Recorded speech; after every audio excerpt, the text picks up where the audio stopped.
Hello there everybody, welcome to this week's edition of The Verdict, which will major on the Curragh. It was Irish Derby weekend. Friday night they raced there, and Saturday and Sunday. And the Irish Derby, of course, will feature in this week's programme. Lots of interesting stuff from the Curragh, where some Coursetrack sectionals were available for selected races, and they will help us with our analysis of some of the big races that took place there over the weekend. They will also help with what was Carlisle's biggest day of the year on the flat. It was the Carlisle Bell Day, and they also featured the Cumberland Plate as well. And that is where we are going to start on The Verdict this week. And I think your racing TV trackers need to be handy for this particular contest. It was over 1 mile and 3 furlongs, the Plate. Detective was the 4-1 favourite. Strawman was 6-1, along with Emirati Hero. Commonsensical 13-2. Highway Grey 15-2 and Creosote 17-2. It was 11s and bigger the rest. This is a very interesting race, and the sectionals paint a very potent picture of what happened out there. Commonsensical was the winner and came from stall number 4. Second home was My Little Queen's grey horse, came from number 6. Inshigal came from 1 and finished in 3rd place.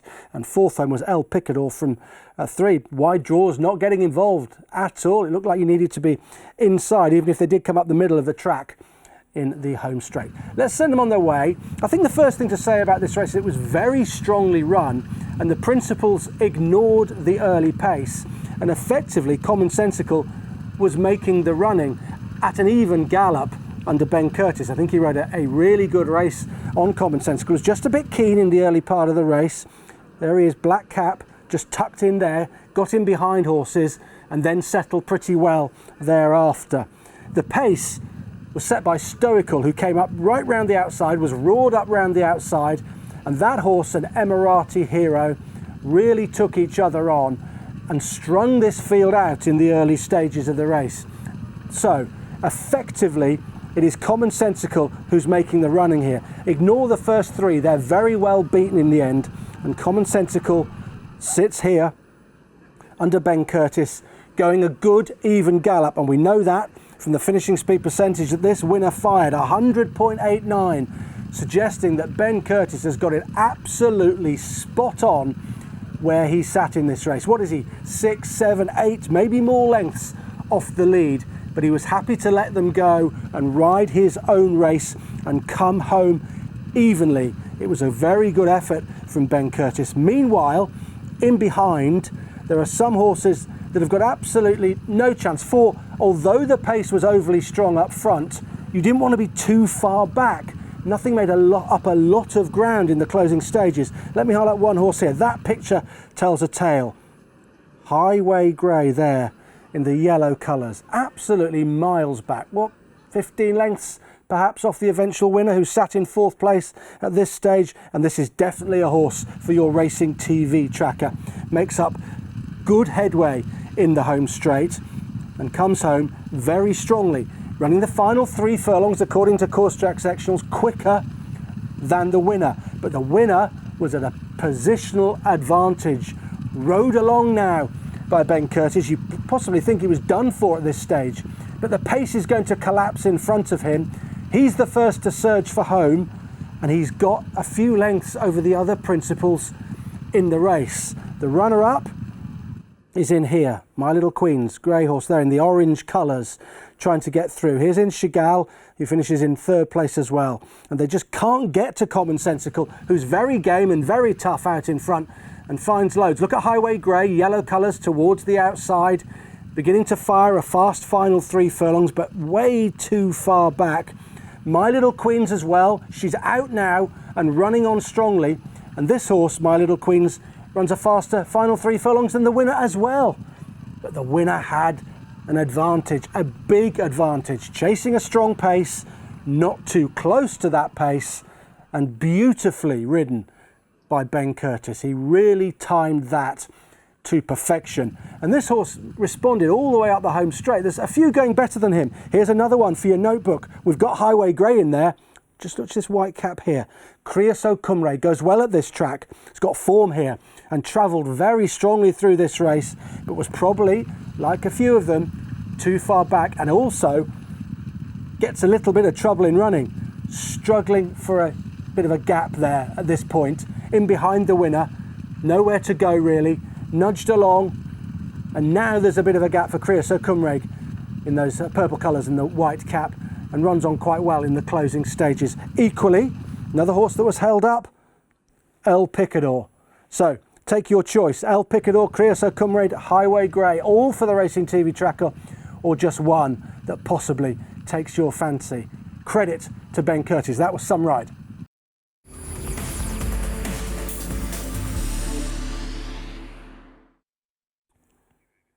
There was an impressive 2-year-old performance at the Curragh on Friday night. The race was run at 5 o'clock and it was over 6 furlongs.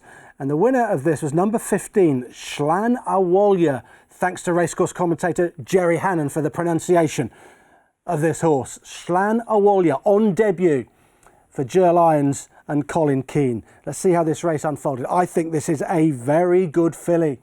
And I think there's a horse in 4th place who's got to go into your Racing TV tracker as well. But we'll deal with that in a moment. Slan Abhaile first of all. And Slan Abhaile tasted just about every bit of this track in winning this race, and in winning it impressively. And the Coursetrack sectionals really do tell a tale here. Let's stop it there. Slan Abhaile is a bit keen in behind, tucked in there by Colin Keane, in a race that was just run at a fair gallop. They didn't go that hard out in front. The finishing speed percentage for the winner, 107.31. Yes, she's roared home from off the pace. Now, she's crawling all over the back of some of her rivals. So Colin Keane takes her towards the stand side. So she's edged from the middle of the track to here. Here she is now.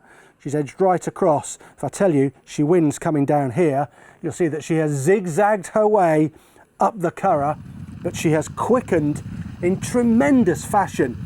Colin will struggle for a run where he is now, and he's going to look for somewhere to go. And the only place he can go with about 6, 7 horses in a line in front of him is to angle to his right. There he goes. And now this filly's about to quicken and fire the last 3 furlongs in 34.67 seconds.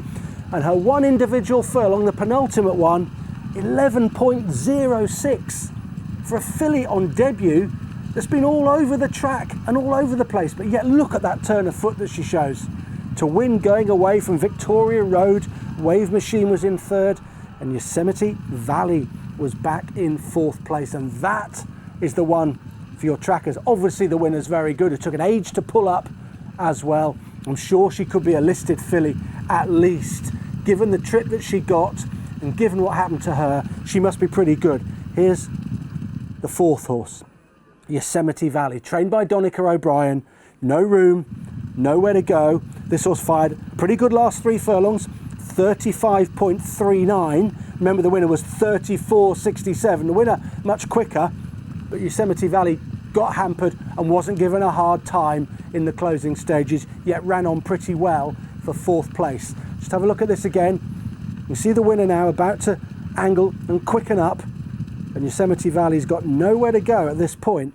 Stuck in here, stuck in behind, as the winner's about to launch into that very quick final couple of furlongs. And there you go, Colin Keane can go, Yosemite Valley's got nowhere to go. I think the winner, well, she's very good, Slan Abhaile, and I don't think anything would have beaten her, even if they got out when they wanted to get out. Look at that, hands and heels from Colin Keane. He wasn't hard on her.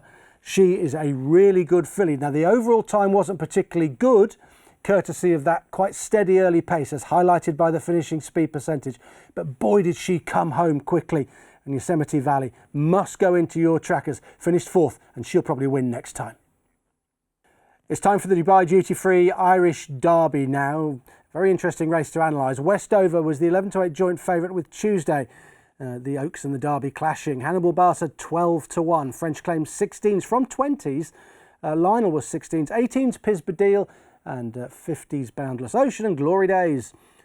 66 to 1. And let me remind you of the result, should you need reminding. Westover was the winner from stall 5, Pisbadale second from stall 2, French Claim third from stall 8. And this was a truly breathtaking and impressive, strong staying performance from the winner, Westover, for Rafe Beckett and Colin Keane. The pace was not particularly strong in the early stages. Westover goes forward, and I think Colin, on this big, long striding horse, thought, well, I might make the running on him here. I might let him just bowl along. But no, French Claim cuts across and seizes the advantage. And those horses, that's not a good place to stop. Those horses that are 1, 2, 3, that's a better place. They finish 1, 2, 3 in the race. There you go. And that tells something of a tale. Here's Tuesday, arguably a bit too far back given what happened in the race. Let's send it on their way. Keep an eye on Lionel, who's in 4th place. Comes under pressure quite a long way out and drops back into the lap of Tuesday. So she might have been at a positional disadvantage given the pace of this race, but she was also hampered by what happened in the race, courtesy of Lionel. The Coursetrack sectionals, which we've got for this race at the Curragh, says that the pace was quite moderate until 5 furlongs out, and then Westover was allowed to stride by Colin Keane, use his big, long, raking stride, and he fired 4 consecutive sub-12 second furlongs, and he galloped them into submission to win by 7 lengths. It was a hugely impressive performance, and he was very, very strong at the line as well. If you look at the sectionals on the Racing TV website, look what they all did in the final furlong, and he was much quicker and much stronger than every other horse through the final furlong. And he couldn't have got a better setup, really, could he? Got a nice toe from French Claim at this stage, and Colin Keane will be able to send him when he wants to. Pisbadale, sacked in 3rd, allegedly didn't handle the track at Epsom and has run much better here. Now, here's the problem for Tuesday. Jamie Spencer's started to get urgent on Lionel in there in the pink cap. Now, just as Ryan Moore's thinking, I'll go and get a bit closer here, I might sneak up the inside there, get on the heels of Pisbadale. Lionel causes him a bit of trouble here. There you go. And that's not helpful at all in a race that's not run that strongly, and you're ceding 5, 6 lengths to a horse that would have been the Derby second. She got a bump then when she tried to angle out, Hannibal Barca bumping into her, and now she's got 5 or 6 lengths to make up. And given the way the race was run, and given what happened to her, I don't think she's been a disappointment, really. She fired the fastest 11th furlong in the race. She went 11.6 seconds trying to catch Westover. But this horse, off that pace, being able to kick so far out, was impossible to catch. And although she runs on okay, that big effort means she peters out and can't even get past French Claim in the closing stages. I would write this race off as far as Tuesday is concerned, but in no way am I saying that she would have beaten Westover. He was wildly impressive to my eye here, and he's clearly a strong, strong stayer. His final furlong was 12.68, a lot quicker than all of the rest. They were all getting very tired and they all slowed down markedly, but he was quite strong at the line. You see Colin Keane's committed him just before turning in, and he's relentless, this horse.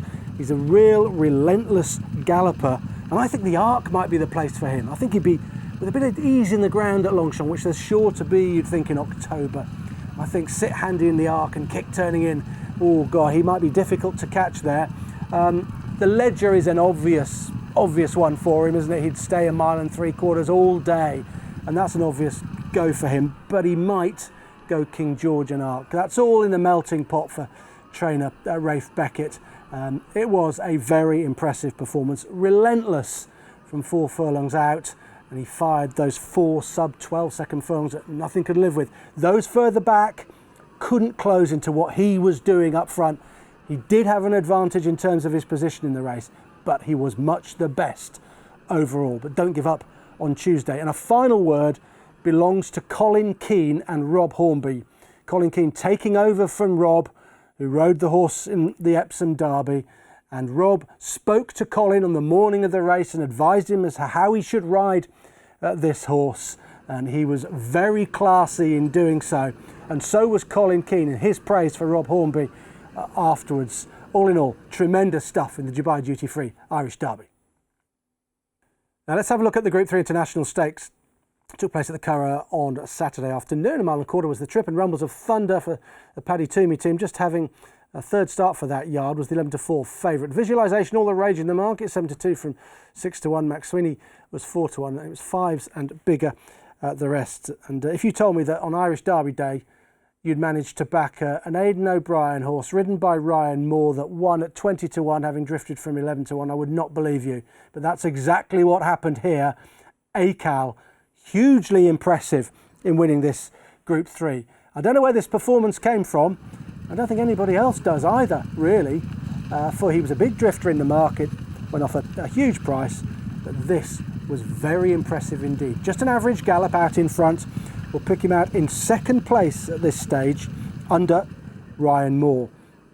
And Ryan will send him turning for home, and he will produce a reasonable final time for this 10 furlong trip of 2 minutes 8.15. When I looked at the final time, I thought, on decentish ground, I'd hope that it would be a little bit quicker, a little bit nearer to 2 minutes, if you like, the benchmark time for a mile and a quarter. But you've got to remember, this was on the Saturday, it was very windy.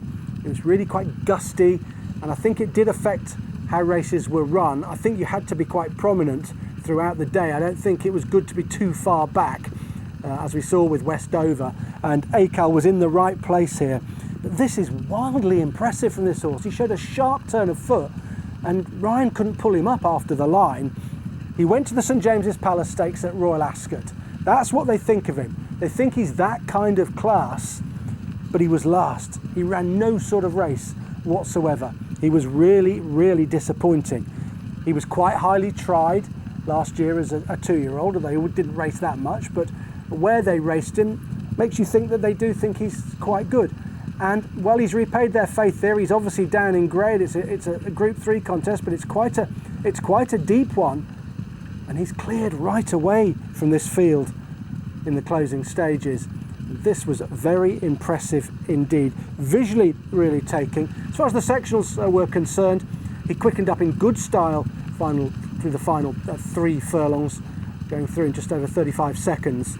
And now everything's got a chance. There's no hard luck stories in behind. Just up against the rail, Rumbles of Thunder looking for a bit of room. She'd won very well on a previous start. The second horse is running on down the outside, Duke de Sessa. Rumbles of Thunder boxing on for third. We've got some good horses in behind, like Max Sweeney as well, trying to run on down the outside in the white colours. But no, Aikhal, way too good. And it's going to be very interesting to see where they go with him. There's Ryan trying to get him to slow down. He's saying, "What are you doing, Ryan? I'm only just getting going here. Let me go." Eventually he pulls him up, and he comes back in. It's interesting to muse about what they're going to do with him, isn't it, really? I was really, really impressed with him. They've got lots of entries. He's in the Eclipse. That'll probably come too soon, and it's a big step up to Group 1 level, isn't it? That's the only thing. But he's also in the Irish Champion Stakes, so they clearly think he's a pretty good horse, this Aikhal. And the evidence of what we saw out there at the Curragh is that he is good.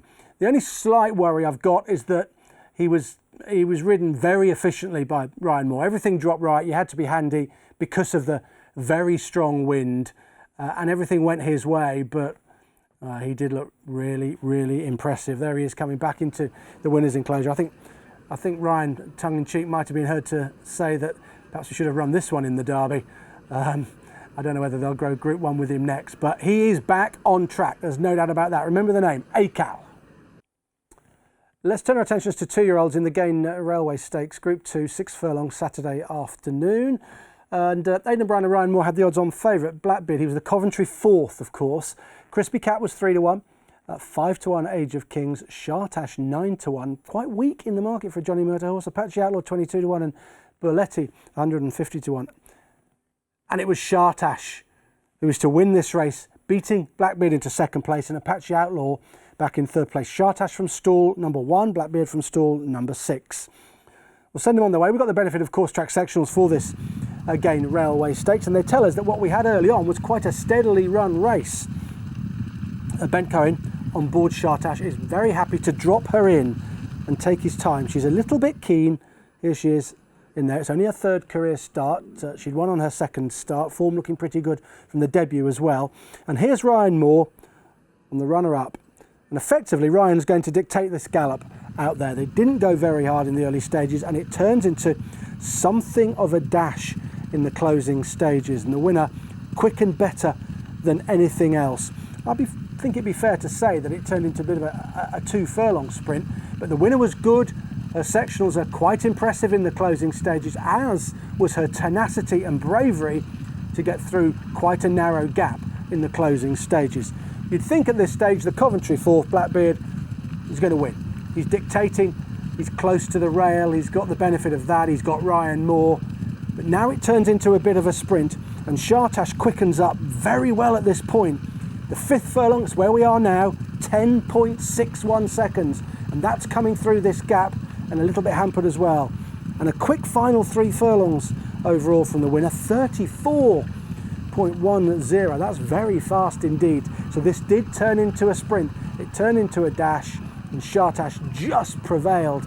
And I think she did pretty well to get to Blackbeard. I think Blackbeard had the run of the race. There wasn't much between them in the end, just a short head. But Shartash got there and won in pretty well in the end, and I think can be marked up somewhat for this performance. Apache Outlaw, who finished 3rd, ran the strongest final furlong in this race. Came home in 11.64, going on strongly at the death, possibly wants a bit further. Crispy Cat, who'd won over 5 furlongs previously, didn't really see out the 6, I don't think, and perhaps wants to come back and trip, just weakening towards the outside, and was a little bit disappointing. But look at Shartash quicken. That's the feature of this race, the sharp turn of foot that Shartash was able to see. There's Apache Outlaw in the white colours, coming home well for 3rd, that fastest final furlong. But it's Johnny Murtagh yet again winning a big race, and he's got a sure touch with the horses that are under his care, and he gets them to improve tons and tons as they go through their careers with him. Look at Sonny Boy Liston, he improved from just a mere handicapper to an E-ball winner and an Irish Ledger winner. He gets them going forward at a rate of knots, and therefore there could be more to come from Shartash. Just be careful with this race though. It was not truly run. It turned into a sprint, and that horse in shot sprinted fastest. The Curragh on Saturday once again, now here on the verdict for the Celebration Stakes listed race over 1 mile. And Ranabag was the weakish favourite, 5-2 for the Johnny Murtagh team. Common wisdom, I think, suggesting that this horse wanted a bit of ease in the ground. Wexford native 18-5, 5-1 emphatic answer, straight answer, 5-1, and 7s and bigger the rest. Interesting race this, and it was Wexford native who obliged for Jim Bolger and Kevin Manning getting the better of the Acropolis emphatic answer back in 3rd place. And this was a revival from the winner down in grade. You will remember that he finished 4th to Native Trail in the Irish 2000 Guineas here at the Curragh. Indeed, he's got a pretty good Curragh record. He then went to Royal Ascot and he ran away with Kevin Manning. He wouldn't drop the bit, he wouldn't settle, and therefore he ran no sort of race whatsoever. This was steadily run, so you'd think, oh no, he's going to go with Kevin Manning again. But Kevin gets him anchored and gets him slotted in 4th spot. Here he is. So despite the steady pace, Wexford native settles okay, and that enables him to finish his race off in good style. And he does quicken up quite sharply in the closing stages. Now we know this race is steadily run because of the finishing speed percentage. 109.11 was recorded by Coursetrack, which tells us that he's come home 9.11% quicker in the last 3 furlongs than he ran the rest of the race. Immediately inside him is the Acropolis. Some would perhaps put him down as being a bit unlucky. He's in a bad spot there. Kevin Manning is going to keep Ryan Moore in and tell Ryan, well, if you're going to win this, you're going to have to find a gap between pace setters who are not exactly stopping because of the pace of the race. And Ryan's in a bit of a hole there. He's stuck in behind horses.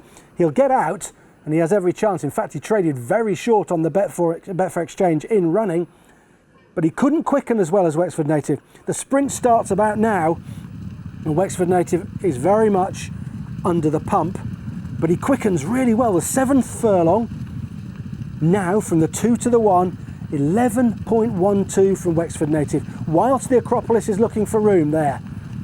Ryan's just struggling to get through between horses. Now he does, and from this point onwards, Wexford native just edges out the Acropolis on an animated and strong Kevin Manning.